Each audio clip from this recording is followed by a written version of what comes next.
ಹಲ್ಲು ಹುಳುಕನ್ನ ನಿರ್ಲಕ್ಷಿಸಬೇಡಿ. Root canal ಬೇಕಾಗಬಹುದು.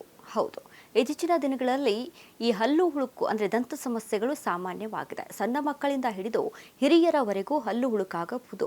ಇನ್ನು ಹಲ್ಲಿನ ಕ್ಷಯದ ಸಮಸ್ಯೆ ಸಾಮಾನ್ಯ. ಅತಿಯಾದ ಸಕ್ಕರೆ ಸೇವನೆ, ಅನುಚಿತ ಹಲ್ಲುಜ್ಜುವಿಕೆ, ಕಳಪೆ ನೈರ್ಮಲ್ಯ ಮತ್ತು ದಂತಕ್ಷಯದಿಂದ ಈ ಸಮಸ್ಯೆಗಳು ಹೆಚ್ಚಾಗಿ ಉಂಟಾಗುತ್ತವೆ.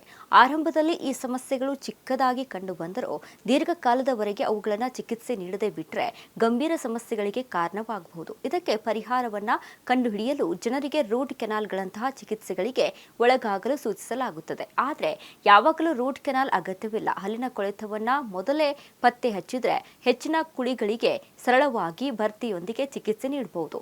ಈ ಪ್ರಕ್ರಿಯೆಯಲ್ಲಿ ಕೊಳೆತ ಭಾಗವನ್ನು ತೆಗೆದುಹಾಕಿ ಸಿಮೆಂಟ್ನಿಂದ ತುಂಬಿಸಲಾಗುತ್ತದೆ.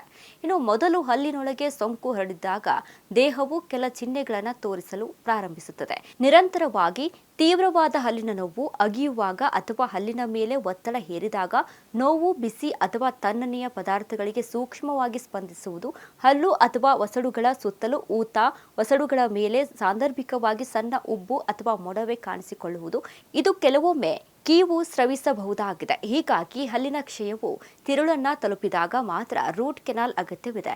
ನರಗಳು ಮತ್ತು ರಕ್ತನಾಳಗಳನ್ನು ಒಳಗೊಂಡಿರುವ ಹಲ್ಲಿನೊಳಗಿನ ಮೃದು ಅಂಗಾಂಶ, ಅದಕ್ಕಾಗಿಯೇ ನಿಯಮಿತ ದಂತ ತಪಾಸಣೆಗಳನ್ನು ಶಿಫಾರಸು ಮಾಡಲಾಗುತ್ತದೆ. ಸಮಯೋಚಿತ ಪರೀಕ್ಷೆಗಳು ಸಣ್ಣ ಕುಳಿಗಳಿಗೆ ಚಿಕಿತ್ಸೆ ನೀಡುವುದನ್ನು ಸುಲಭಗೊಳಿಸುತ್ತದೆ ಮತ್ತು ರೂಟ್ ಕೆನಾಲ್ಗಳಂತಹ ಕಾರ್ಯವಿಧಾನಗಳನ್ನು ತಪ್ಪಿಸಲು ಸಹಾಯ ಮಾಡುತ್ತದೆ. ಬ್ಯಾಕ್ಟೀರಿಯಾ ತಿರುಳನ್ನ ತಲುಪಿದಾಗ ಇಂತಹ ಸಂದರ್ಭಗಳಲ್ಲಿ ಸರಳವಾದ ಭರ್ತಿ ಸಾಕಾಗುವುದಿಲ್ಲ. ಇದನ್ನು ಪರಿಹರಿಸಲು ಕೊಳೆತ ಪ್ರದೇಶವನ್ನು ತೆಗೆದುಹಾಕಲು ಮತ್ತು ಹಲ್ಲನ್ನು ಉಳಿಸಲು ರೂಟ್ ಕೆನಾಲ್ ವಿಧಾನವನ್ನು ನಡೆಸಲಾಗುತ್ತದೆ. ಇನ್ನು ಅನೇಕ ದಂತ ಸಮಸ್ಯೆಗಳನ್ನು ತಪಾಸಣೆಯಿಂದ ಮಾತ್ರ ಸುಲಭವಾಗಿ ಗುರುತಿಸಲಾಗುವುದಿಲ್ಲ.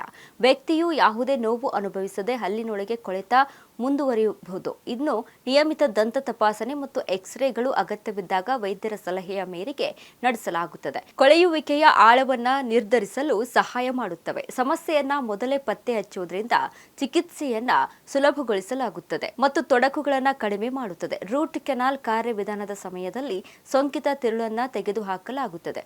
ಹಲ್ಲಿನ ಒಳಭಾಗವನ್ನ ಎಚ್ಚರಿಕೆಯಿಂದ ಸ್ವಚ್ಛಗೊಳಿಸಲಾಗುತ್ತದೆ ಮತ್ತು ಸೋಂಕು ರಹಿತಗೊಳಿಸಲಾಗುತ್ತದೆ ಮತ್ತು ಬ್ಯಾಕ್ಟೀರಿಯಾಗಳು ಮತ್ತೆ ಪ್ರವೇಶಿಸದಂತೆ ಹಲ್ಲನ್ನ ಮುಚ್ಚಲಾಗುತ್ತದೆ. ರೂಟ್ ಕೆನಾಲ್ ಎಂದರೆ ನೈಸರ್ಗಿಕ ಹಲ್ಲನ್ನ ಕೀಳುವುದಲ್ಲ, ಬದಲಿಗೆ ಅದನ್ನು ರಕ್ಷಿಸುವುದಾಗಿದೆ. ಒಟ್ಟಿನಲ್ಲಿ ನಿಮ್ಮ ಹಲ್ಲುಗಳನ್ನು ಆರೋಗ್ಯವಾಗಿಡಲು ಮತ್ತು ಕೊಳೆತವನ್ನು ತಡೆಗಟ್ಟಲು ಕೆಲವು ಸರಳ ಅಭ್ಯಾಸಗಳನ್ನು ಅಳವಡಿಸಿಕೊಳ್ಳುವುದು ಅತ್ಯಗತ್ಯವಾಗಿದೆ. ದಿನಕ್ಕೆ 2 ಬಾರಿ ಹಲ್ಲುಜ್ಜುವುದು, ಸಕ್ಕರೆ ಮತ್ತು ಜಿಗುಟಾದ ಆಹಾರಗಳನ್ನ ಅತಿಯಾದ ಸೇವನೆಯನ್ನು ತಪ್ಪಿಸುವುದು, ಊಟದ ನಂತರ ಬಾಯಿಯನ್ನು ಸ್ವಚ್ಛಗೊಳಿಸುವುದು, ನಿಯಮಿತ ದಂತ ತಪಾಸಣೆ ಮಾಡಿಸುವುದಾಗಿದೆ.